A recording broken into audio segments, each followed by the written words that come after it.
ಈ ಸಲ ಎಲ್ಲ ಫಸಲೆಲ್ಲ ಅಡ್ಡಿಲ್ಲ ಅಂತ ಕಾಣುತ್ತಲ್ಲ ಸರ್? ಹಾಂ, ಹೋದ ಸಲ ಎಲ್ಲ ಇಷ್ಟಿತ್ತು? ಇಷ್ಟೆಲ್ಲ ಫಸಲು ಇರಲಿಲ್ಲ. ಹಾಂ, ಫಸಲು ಪರವಾಗಿಲ್ಲ. ಹಾಂ. ಕುಂಟಪುರದಲ್ಲಿ ನಾಗೇಶ್ ಸರ್ ಅಂತೇಳಿ ಸುಮಾರೊಂದು 5 ವರ್ಷದಿಂದ ಯೂಸ್ ಮಾಡ್ತಿದ್ರೆ ನಮ್ಮ ನ್ಯೂಟ್ರಿಚ್ ಲಿಕ್ವಿಡು ಮತ್ತು ಬೃಂದಾವನ ಗೊಬ್ಬರ. ಅದರಲ್ಲಿ ಕೊನೆಗಳು ಬಂದಿದೆ. ಯಾವ ಥರ ಬಂದಿದೆ ನೋಡಿ.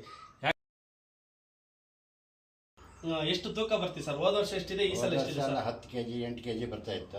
ಈ ಸಲ 15 kg ಬಂದಿದೆ ಒಂದು ಕೊನೆ. ಯಾವರೇಜ್ ನಿಮ್ಗೆ ಒಂದು 15 kg ಇದಾವೆ. ಒಂದು ಕಡಿಮೆ ಏರುಪೇರಲ್ಲಿ ಯಾವರೇಜ್ 15 kg ಸಿಗ್ತಾ ಇದೆ. 4-15 kg. ಹಾಂ ಹಾಂ. ಹೋದ ಸಲ 7, 8, 10 ಒಳಗಡೆ. ಹಾಂ ಹಾಂ. ಹಾಗಾದ್ರೆ ನಿಮ್ಗೆ ಅಡಿಕೆ ಕೊನೆ ಕ್ವಾಲಿಟಿನೂ ಸಹ ನಿಮ್ಗೆ ಜಾಸ್ತಿ ಆಗಿದೆ. ಹಾಂ. ತೋಟದಲ್ಲೆಲ್ಲ ಹೇಗಿದೆ ಸರ್? ಈಗೆಲ್ಲ ನಮ್ಮ ಚುಕ್ಕೆ ಎಲೆ ಇದೆ, ಅದ್ರದ್ದು ಚುಕ್ಕೆ ಎಲೆ ಇತ್ತು. ಅದಕ್ಕೆ ಇನ್ನೇ ಬೋಲ್ಡನ್ನೇ ಸ್ಪ್ರೇ ಮಾಡಿದ್ದೆ. ಈ ಸರಿ ಚುಕ್ಕೆ ರೋಗ ಒಂದು ಸ್ವಲ್ಪ ಕಮ್ಮಿ ಇದೆ. ಮತ್ತೆ ತೋಟನೂ ಹಸಿರಾಗಿದೆ. ನೀವು ಲಿಕ್ವಿಡ್ ಹಾಕಿದ ಮೇಲೆ ತೋಟ ತುಂಬ ಹಸಿರಾಗಿದೆ. ಖುಷಿ, ತೋಟಕ್ಕಾಗಿ ಇರೋಣ ಅಂತ ಅನ್ಸುತ್ತೆ. ಅದೇ ಇಷ್ಟಿಂದ ಬಂದಾಗ ಮನೇಲೇ ಸಿಗ್ತಿದ್ರೆ. ಈಗ ಫೋನ್ ಮಾಡಿ ತೋಟಕ್ಕೆ ಹೋಗಿದ್ರು ಸರ್, ಫೋನ್ ಮಾಡಿ ಕರ್ಸ್ಕೊಂಡ್ವಿ. ಬೆಳಿಗ್ಗೆ ಫೋನ್ ಮಾಡಿದ್ರು, ಈಗ ಬಂದು ಮನೆ ಹತ್ರ ಅಷ್ಟೊತ್ತಿಗೆ ತೋಟದಲ್ಲಿದ್ರು. ನಾವು ಯಾವಾಗ ಬಂದ್ರು ಮನೇಲೇ ಸಿಗ್ತಿದ್ವಿ ಸರ್. ಈಗ ತೋಟದಲ್ಲಿರುವಾಗ ಆಗಿದೆ. Okay, thank you sir. ಸುಮಾರೊಂದು 5 ವರ್ಷದಿಂದ ಯೂಸ್ ಮಾಡ್ತಿದ್ರೆ ನಮ್ಮ ನ್ಯೂಟ್ರಿಚ್ ಲಿಕ್ವಿಡು ಮತ್ತು ಬೃಂದಾವನ ಗೊಬ್ಬರ. ಅದರಲ್ಲಿ ಕೊನೆಗಳು ಬಂದಿದೆ. ಯಾವ ಥರ ಬಂದಿದೆ ನೋಡಿ. ಯಾಕಂದರೆ ಇನ್ನೂ ಒಂದು ಆ ಟೈಮ್ಗೆ ಏನು ಒಡಕಟ್ಟು ಕಟ್ಟುತ್ತಲ್ಲ, ಗರ್ಭಾವಸ್ಥೆಯಲ್ಲಿ ಹಿಂಗಾರ ಇರೋವಾಗನೇ ಆ ಫುಡ್ ಕೊಡ್ತೀವಿ. ಹಾಗಾಗಿ ಅವ್ರದ್ದು ಇಷ್ಟೊಂದು ಬಲಿಷ್ಠವಾಗಿ ಕೊನೆ ಇದೆ. 1-2 ಕೊನೆ ಅಂತಲ್ಲ ನೋಡಿ, ಎಲ್ಲ ಕೊನೆಗಳು ಇದೇ ಥರನೇ ಇದೆ.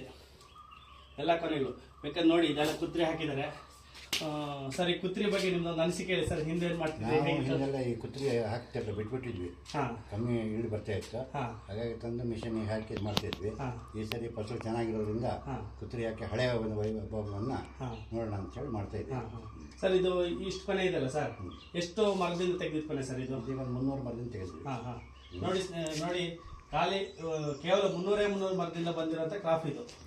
ಇಷ್ಟೊಂದು ಫಸಲಿದೆ. ನಮ್ಗೆ ಗೊಬ್ಬರ ಕೊಟ್ಟಿದ್ದಕ್ಕೂ ಖುಷಿ ಆಗ್ತಾ ಇದೆ. ನಮಗೆ ಈ ಥರ ರಿಸಲ್ಟ್ ಬರಬೇಕು. ಸರ್ಗೂ ಅಷ್ಟೇ ಲಾಸ್ಟ್ ಟೈಮ್ ಬಂದಾಗ ಹೇಳಿದರು ಕೊನೆ ದೊಡ್ಡ ಇದೆ, ಅಡಿಕೆ ಕಡಿಮೆ ಇದೆ ಅಂತ. ಅಡಿಕೆ ಸಂಖ್ಯೆ ತುಂಬ ಕಡಿಮೆ ಇತ್ತು. ಬಟ್ ಈ ಸಲ ಆ ಸಮಸ್ಯೆ ಇಲ್ಲ, ತುಂಬ ಚೆನ್ನಾಗಿದೆ ಅಲ್ಲ ಸರ್? ಹಿಡಿಯೋಳಿ ಹತ್ರ ಇದೆ, ಹಿಡಿಯೋಳಿ ಇದೆ. ಹಿಡಿಗೆ ಚೆನ್ನಾಗಿರ್ಬೇಕು. ಅಡಿಕೆ ಸಿಪ್ಪೆನೂ ಭಾಳ ತೆಳು ಇದೆ. ಸಿಪ್ಪೆ ದಪ್ಪ ಆಗಿ ಒಳಗಡೆ ಕಾಯಿ ಸಣ್ಣದಾಗಿರುತ್ತೆ. ಕಾಯಿ ದೊಡ್ಡದಾಗಿದೆ, ಸಿಪ್ಪೆ ತೆಳುವಾಗಿದೆ. ತೂಕ ಎಲ್ಲ ಚೆನ್ನಾಗಿ ಬಂದಿದೆ. ಫಸ್ಟ್ ಕೊಯ್ಲು ಇದೇ ಜಾಗದಲ್ಲಿ 170 ಕೊನೆ ಸಿಕ್ಕಿತ್ತು. ಅಷ್ಟು ವೆಯ್ಟ್ ಇರಲಿಲ್ಲ. ನಮ್ಮದು ಒಂದು ಹಂಡೆ 70 kg ಬೇಯುತ್ತೆ, 60 kg ಬೇಯ್ತಿತ್ತು, 20 kg ಕಮ್ಮಿ ಇತ್ತು. ನಾವು ಮಿಷನ್ಗೆ ಅಡಿಕೆ ಹಾಕೋದ್ರಿಂದ ಸ್ವಲ್ಪ ವೆಯ್ಟ್ ಕಮ್ಮಿ ಬರುತ್ತೆ, ಆ ಚೊಗರಿನಂಶ ಹೊರಟೋದಾಗ ಕಮ್ಮಿ ಬರುತ್ತೆ. ಆದರೆ ಈ ಸರಿ 72 kg ಬರ್ಬೋದು ಅಂತ ಇದೆ. ಬೇಯಿಸಬೇಕು. ಡ್ರೈ ಅಡಿಕೆ. ಹೌದು. ಒಂದು ಕ್ವಿಂಟಾಲಿಗೆ ಅಲ್ಲ, ಒಂದು 70 kg ಹಂಡೆ ಇದೆ. ಅದು 68 kg ಬರ್ತಿತ್ತು. ಈಗ 72 kg ಬರ್ಬೋದು. 75 kg ಪರ್ಸೆಂಟೇಜ್ ಜಾಸ್ತಿ ಇದೆ. ಅಂದ್ರೆ ಇದ್ರಲ್ಲಿ ಸಿಪ್ಪೆ ನಿಮ್ಗೆ ತುಂಬಾ ತೆಳು ಬಂದು ಅಡಿಕೆ ತೂಕ ಸಂಖ್ಯೆ ಜಾಸ್ತಿ ಆಗಿದೆ ಸರ್. ಯಾಕಂದ್ರೆ ಇದು ಬೋರಾನ್ ಕೊಡ್ತೀವಲ್ಲ, ಆ ಬೋರಾನ್ ಕೊಡೋದ್ರಿಂದ ಈ ತರ ನಿಮ್ ತೂಕ ಎಲ್ಲ ಬರುತ್ತೆ ಸರ್. ಲಾಸ್ಟ್ ಟೈಮ್ ನೀವು ಹೇಳಿದ್ರಿಂದಾನೆ ನಾನು ಸ್ಪೆಷಲ್ ಆಗಿ ನಿಮ್ಗೆ ಒಂದು ಸ್ವಲ್ಪ ಬೋರಾನು ಜಿಂಕ್ನ ಸಜೆಷನ್ ಮಾಡಿದ್ವಿ, ತಂದು ಕೊಟ್ಟಿದ್ವಿ, ನೀವು ಹಾಕಿದ್ರಿ. ಅದ್ರದ್ದು ಎಫೆಕ್ಟ್ ತುಂಬಾ ನಮಗೂ ಖುಷಿ ಆಗ್ತಿದೆ ಸರ್. ಹೋದ ಸಲದ್ದು 10 ವರ್ಷದ ಫಸಲಿಗೆಲ್ಲ ನೋಡಿದ್ರೆ ಬರ್ತಿದ್ವಿ ನಿಮ್ಗೆ ಕೊನೆ ರಕ್ಕೆ ಕುಳಿ ಟೈಮಲ್ಲೆಲ್ಲ. ಬಟ್ ಸಮಾಧಾನ ಇದೆ ಸರ್. ನಿಮ್ಗೆ ಹೇಗಿದೆ? ಖಂಡಿತ 10 ವರ್ಷ ಆಯ್ತು ನಾನು ಕುತ್ರಿ ಹಾಕೋದು ಬಿಟ್ಟು. ಯಾಕೆಂದ್ರೆ ಅಡಿಕೆ ಕ್ರಾಪ್ ಕಮ್ಮಿ ಆದ್ರಿಂದ ಬೇಜಾರಾಗಿ ಡೈಲಿ ಅದನ್ನ ಸುಳಿದು ನೋಡ್ತಾ ಇದ್ವಿ. ಈ ಸರಿ ಕುತ್ರಿ ಹಾಕಿ ಸಂತೋಷವನ್ನು ಪಡೋಣ ಅಂತ ಹೇಳಿ ನಿಮ್ಗೆ ತೋರಿಸೋಣ ಅಂತ. ರಾತ್ರಿ 10 ಗಂಟೆಗೆ ಫೋನ್ ಮಾಡಿದ್ರು. ನಾವು ಬೈಕಲ್ಲಿ ಬರ್ತಾ ಇದ್ದಾಗ ರಿಸೀವ್ ಮಾಡಲಿ. ಬೆಳಿಗ್ಗೆ ಮುಂಚೆ ಫೋನ್ ಮಾಡಿದ್ರೆ ಹೇಳಿದ್ರು, ಈ ತರ ನಾವು ಕುತ್ರಿ ಎಲ್ಲ ಹಾಕಿಲ್ಲ, ಅಡಿಕೆ ಫಸಲು ಚೆನ್ನಾಗಿದೆ, ಬನ್ನಿ ನೀವು ಅಂತೇಳಿ ಅವರೇ ಸರೇ ನಮ್ಮನ್ನೀಗ ಕರ್ಸ್ಕೊಂಡು ನಮಗೆ ಈ ತರ ಒಂದು ಫೋಟೋ ತಗೊಳ್ಳಿ, ನಿಮ್ಗೆ ಯಾರಿಗಾದ್ರೂ ಯೂಸ್ ಆಗುತ್ತೆ ನಿಮ್ಮ ಬಿಸ್ನೆಸ್ಗೆ ಮತ್ತೆ ಕಸ್ಟಮರ್ಸ್ಗೂ ಅಷ್ಟೇ, ರೈತರಿಗೂ ಅಷ್ಟೇ, ಈ ಗೊಬ್ಬರಗಳನ್ನ ಬಳಸಲಿಕ್ಕೆ ಹೇಳೋಣ ಅಂತೇಳಿ ಸರ್ ಕರ್ಸ್ಕೊಂಡು ನಮಗೆ ಈ ಒಂದು ಇಂಟರ್ವ್ಯೂ ಕೊಟ್ಟಿದ್ದಾರೆ. ತುಂಬಾ ಥ್ಯಾಂಕ್ ಯು ಸರ್. ಭಾರಿ ಖುಷಿ ಆಗ್ತಿದೆ.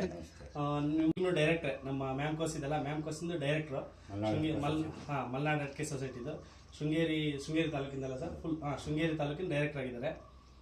ಹಾಗಾಗಿ ನೀವು ಸ್ವಲ್ಪ ರೈತರಿಗೆ ತಿಳಿಸಿ ಸರ್. ಖಂಡಿತ ತಿಳಿಸ್ತೀವಿ. ಹೆಸರು ಹೇಳ್ತೀರಾ? ನಿಮ್ಮೂರು? ಶೃಂಗೇರಿ ತಾಲೂಕು, ಚಿಕ್ಕಮಗಳೂರು ಡಿಸ್ಟಿಕ್ಕು. ಸರ್, ನೀವು ಯಾವ ಕಂಪ್ನಿ ಉತ್ಪನ್ನ ಬಳಸಿದ್ರಿ ಸರ್ ಇಷ್ಟು ಟೈಮಿಂದ? Vinayaka agro fertiliser, Shivamogga. Sir, ಎಷ್ಟು ವರ್ಷದಿಂದ ಹಾಕ್ತಿದ್ದೀರಾ? 4 ವರ್ಷ ಆಯಿತು. 4 ವರ್ಷ ಆಯಿತಾ? ಹಾಂ. ಈ ಸಸ್ಯಗಳಿಗೆಲ್ಲ ಅದನ್ನೇ ಬಳಸಿದ್ದಾ? ಅದನ್ನೇ ಹಾಕಿ ಲಿಕ್ವಿಡ್. ಹಾಂ. ಏನೇನು ಗೊಬ್ಬರ ಬಳಸಿದ್ದು ಸರ್? ಹಾಂ ಹೇಳಿ. ಬೃಂದಾವನ ಗೊಬ್ಬರ ಹಾಂ, ಮತ್ತು ನ್ಯೂಟ್ರಿಯೆಂಟ್ ಲಿಕ್ವಿಡ್. ಹಾಂ. ಮತ್ತು ಎಷ್ಟು ಟೈಮ್ ಬಳಸಿ ಸರ್? ವರ್ಷಕ್ಕೆ ಒಂದು ಸಲ ಹಾಕ್ತೀರಾ? ಎರಡು ಸರಿ. ಹಾಂ, ಯಾವ್ದು ಲಿಕ್ವಿಡ್ ಹಾಕ್ತೀರಾ 2 ಸಲ? ಹಾಂ ಹಾಂ. ಈ ಗಿಡಗಳಿಗೆಲ್ಲ ಬಳಸಿದ್ರೆ ಸರ್ ಇದು? ಚೆನ್ನಾಗಿ ಬಂದಿದೆ. ಹಾಂ ಹಾಂ, ಈ ಗಿಡಗಳಿಗೆಲ್ಲ ಬಳಸಿದ್ದೀರಾ? ಹಾಂ ಹಾಂ. ಫಸಲು ಬರೋದಕ್ಕೆ ಸರ್ ಇದು ಈ ಕಡೆ ತೋಟ ಇದೆಲ್ಲ ಇದಕ್ಕೆಲ್ಲ ಬಳಸಿದ್ರಾ? ಅದಕ್ಕೆಲ್ಲ 2 ಟೈಮ್ ಹಾಕಿದ್ದೀವಿ. ಹಾಂ, ಟೋಟಲ್ ನೀವು 3 ವರ್ಷದಿಂದ 4 ವರ್ಷದಿಂದ ಯೂಸ್ ಮಾಡ್ತಾ ಇದ್ದೀರಾ? ಹಾಂ. ನಿಮಗೆ ಫಸಲಲ್ಲೆಲ್ಲ ಹೇಗಿದೆ ಸರ್ ರಿಸಲ್ಟು? ಫಸಲು ಪರವಾಗಿಲ್ಲ ಅಂತ ಅನಿಸ್ತಿದೆ. ಫಸಲೆಲ್ಲ ಅಡ್ಡಿಲ್ಲ ಅಂತ ಕಾಣುತ್ತಲ್ಲ ಸರ್? ಹಾಂ, ಹೋದ ಸಲೆಲ್ಲ ಎಷ್ಟಿತ್ತು?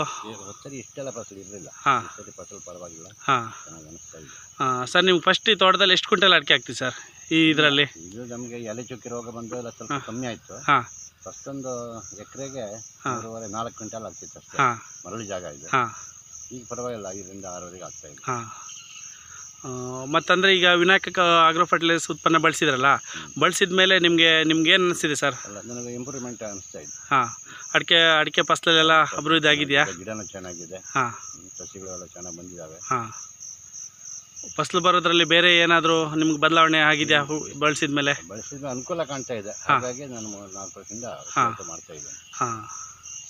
ಮತ್ತು ಇದಕ್ಕೆ ಬೇರೆ ಏನು ಕೆಮಿಕಲ್ ಎಲ್ಲ ಬಳಸಿರಾ ಸರ್? ಬೇರೆ ಯಾವುದು ಹೆಚ್ಚಿಗೆ ಬಳಸೋದು. ಹಾಂ ಸರ್, ಮತ್ತು ಅಲ್ಲಿ ಮನೆ ಹತ್ರ ಕಾಳು ಮೆಣಸು ಇತ್ತಲ್ಲ, ಕಾಳು ಮೆಣಸಿಗೆಲ್ಲ ಹೇಗಾಗಿದೆ ಸರ್ ನಿಮಗೆ? ಅದೇ ಅದು ಲಿಕ್ವಿಡ್ನೇ ಹಾಕಿದ್ದು ನಾವು. ಹಾಂ, ಚೆನ್ನಾಗಿ ಬಂದಿದೆ ಈ ಸರಿ ಅಂತ. ಹಾಂ, ಕಾಳು ಮೆಣಸಿಗೆಲ್ಲ ಚೆನ್ನಾಗಾಗಿದೆ. ಚೆನ್ನಾಗಿ